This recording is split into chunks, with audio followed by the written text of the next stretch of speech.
ini kayaknya kita sekarang hidup di masa geopolitik yang paling tidak stabil, bro. Nggak pasti. Benar. Dan nggak ada yang tahu geopolitik. Dan nggak ada yang tahu juga ke depannya akan seperti apa. Dan ini eskalasinya seperti apa kita juga nggak paham. Tapi kalau kita lihat dari segi global makro, Rusia itu udah lebih menggunakan yuan, bro, dibanding USD. Jadi setelah kena sanctions mereka jabat tangan sama Xi Jinping, terus mereka fuck it, gue pakai yuan aja.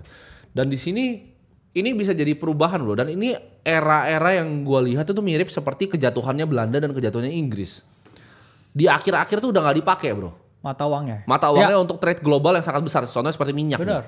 Udah pakai yuan trade nih ya. Walaupun sekarang di slippage mereka kungfu lah Donald Trump ini. Tapi kedepannya ini mungkin ada perang, bro. Dan perang di masa depan, yaitu gue rasa kemarin gue juga sempat lihat dari ini, bro. Aplikasi yang kayak TikTok di Cina, gue lupa namanya itu. Itu gue liat yang drone, mereka punya military drone, bro. Yes. Itu kayak ini, bro, pesawat alien. Mereka keluarnya begini berlayer-layer ke atas, kalian coba cari deh itu. Itu gue pas lihat itu. Ada beberapa yang ngelewatin pikiran gue bahwa perang ini akan sedikit berbeda, bro. Zaman dulu, perang itu orang yang punya paling banyak manusia, itu pasti akan menang. Yeah.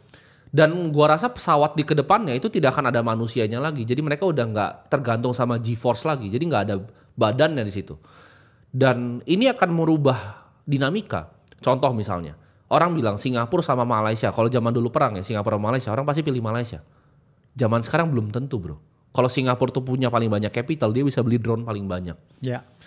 Dan ini akan mengakibatkan cara menyelesaikan konfliknya agak sedikit berbeda nih, bro. Di mana negara yang punya paling banyak uang dan paling kuat manufakturnya akan selalu menang. Ya. Dan itu kita udah tahu clear winnernya Cina lah. Ya, itu clear global winnernya Cina. Cuman kita nggak tahu kapan ini akan shift.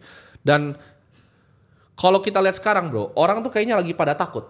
Apakah lu melihat ketakutan itu terrefleksikan di pasar kripto? Kenapa kemarin nggak tembus 100.000 atau tidak? Karena ini masih sangat tensinya masih sangat panas nih. Gini. Technical wise sebenarnya ada atau tidak perang kita bisa lihat dari chartnya, dan kalau kita membuat yang namanya tesis yang akademis ya tentang kenapa Bitcoin ada selling pressure, itu karena itu areanya 100.000, bro. Psychological number ya. Dan data terbaru ini juga menunjukkan hal yang relatif ini cukup mengagetkan ya dari kondisi market ya, di mana sekarang long term holder dari Bitcoin ini sudah mulai yang namanya merealisasikan keuntungannya.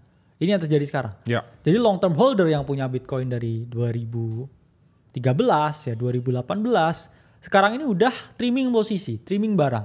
Itulah mengapa kita lihat negatif difference dari indikator long term holder.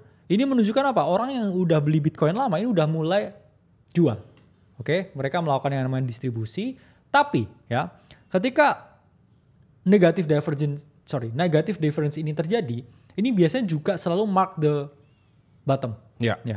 Dimana di sini ya kita lihat, ketika di sekitar Maret ini juga banyak ya. Maret ini terjadi sell yang cukup tinggi ya. Terus kemudian market flagging ya, agak lama dia baru naik lagi ya.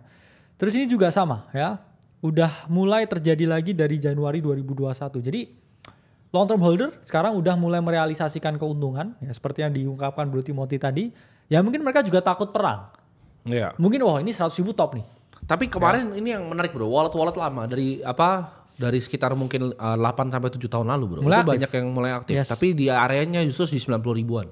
Di mana di 80 ribu, di 70 ribu mereka nggak pernah aktif, bro. Itu aktivitas apa menurut lo? Apa sekedar mereka mau beli pesawat aja itu? Kayaknya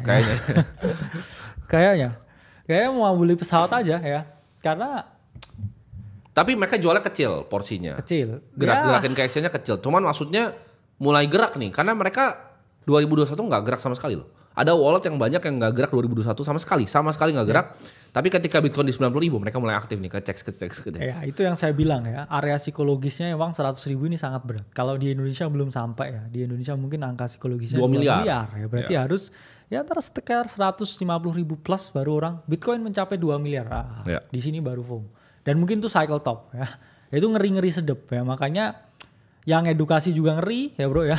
Ya. Jadi ya kita harap juga lebih banyak juga smart money, smart people juga yang dengerin ini dengan common sense dan kayak oke, ini udah di call dari sini. Oke, ini proyeksinya seperti ini. Ya. Oke, di MC dibilang potensinya seperti ini. Jadi jangan hanya dengan rake, dengan clickbait.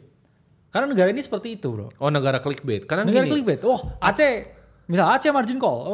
Turun. Dia nggak lihat informasinya. Iya, benar. Terus apa yang terjadi? Mereka ke sideline Bitcoin 30%. Terus ya bahkan bukan cuma MC. Sekarang. Ya semua YouTube videonya di Aceh, di Blue Timothy kita bilang Ethereum bottom, Sui bottom, TRX bottom, Solana bottom, gak ada yang beli ya. Terus sekarang, bang boleh beli nggak bang? Sama maki-maki biasanya. Terus rugi habis itu. Jadi ya saya tahu kamu ke sideline. Ya. Enjoy ke sideline. Sideline capital. Iya. Cuman ngaso doang duitnya nggak pernah grow, hidupnya nggak pernah berubah, ya. Dan begitu aja.